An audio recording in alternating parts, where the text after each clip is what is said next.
Australia's beer industry is going through a transformation, and while the nation's beer consumption is at its lowest point in nearly 50 years, the craft beer market is booming and changing the way the industry targets consumers. Greg Navarro has this. Inside an old warehouse in Sydney's west, you'll find two men carefully crafting a business that's built on a passion. The way we make beer, it's very hands-on, it's very tactile. I think in some ways it's an art form.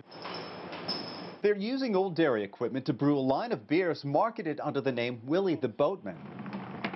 They entered the nation's craft beer market just 9 months ago, and the timing couldn't be better. The beer industry at the moment in Australia is pretty much going through a number of changes.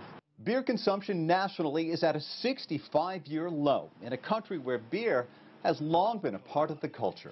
So get your free $30 hard yakka voucher now. Sales for major producers is shrinking at about 6% a year.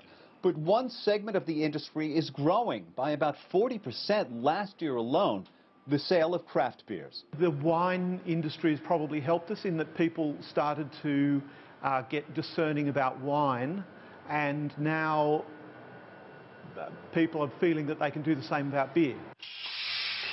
And it's more than just a trend. The Australian Craft Brewers Association says in the last decade, the number of craft brewers has grown to more than 200.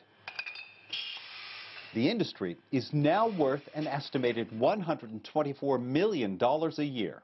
That fact certainly isn't lost on the nation's major beer producers, who have strategically placed themselves within the craft beer industry, although their involvement isn't as clear to consumers. Many microbrews found pouring from Australian taps are made by companies now owned by the major producers. From a small business person and a small brewer, there's a good angle for a large brewer to produce craft beer because it's a gateway beer for the consumer who would never have tasted craft beer.